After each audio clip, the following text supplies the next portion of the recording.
Good day, it's Rowena List from GettingItTogether.ca, and today I'd like to chat with you about the top 5 organizing thoughts that can interfere with your success. The first one is when people say to me, I just don't have the time to get organized. Well, we prioritize what's important to us, we find the time, and we make the time, don't we? If you're going to go to your child's school play, you're there no matter what because you know it's a priority and you really want to be there.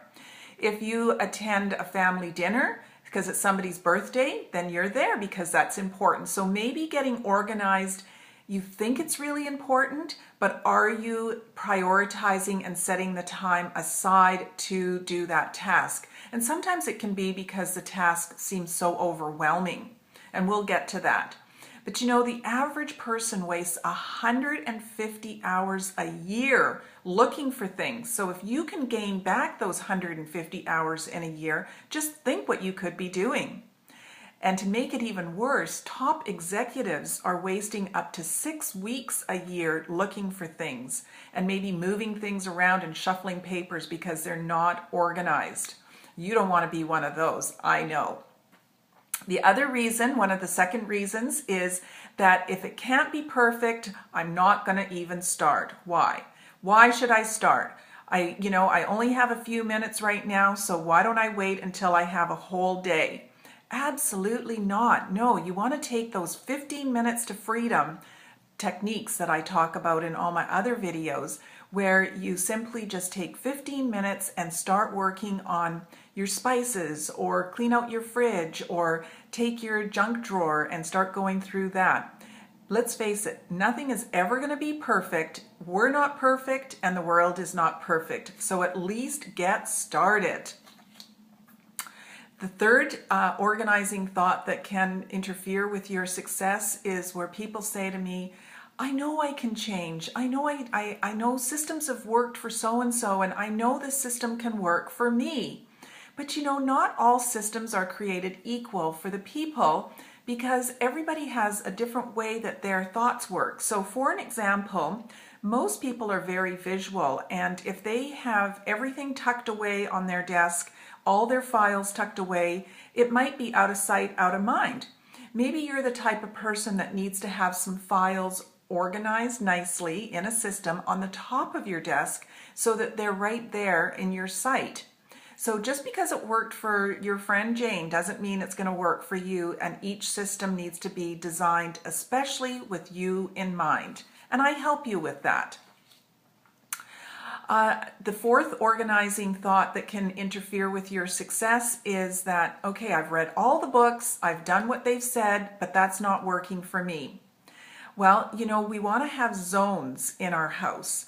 And maybe some of the books have said have one area where you keep all of your pencils and all your pens.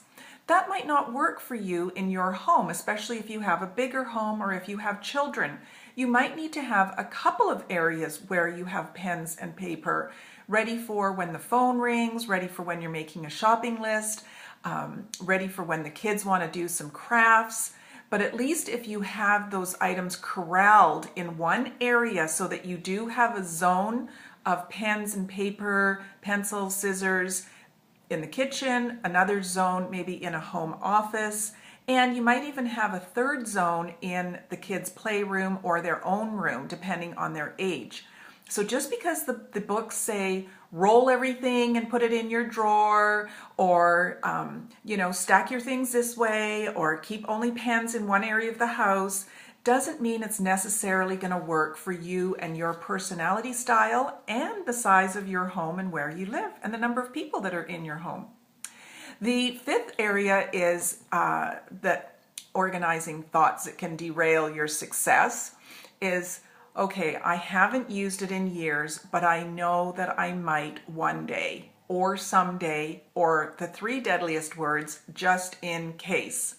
So if you haven't used it in years, you have to get real with yourself and get ruthless and say, why is it that I haven't used this item? And will I really realistically use it? If it was lost in a flood or a fire, would I replace it? That's the best way to know if it's firm if it should stay or firm if it should go. And if it's some old dishes or old clothes or old school books, things like that, that you know you're not going to touch, then it's time to pass them on with love. Now, these are only the top 5 organizing thoughts that can interfere with your success, but there's many more, as I'm sure you can well imagine. You've probably got some yourself. Please leave your comments in the box below about where you get kind of hung up on not getting organized and not doing the things that you wish you would be doing or could be doing, or that deadly word, should be doing. All right, and in the meantime, check out GettingItTogether.ca.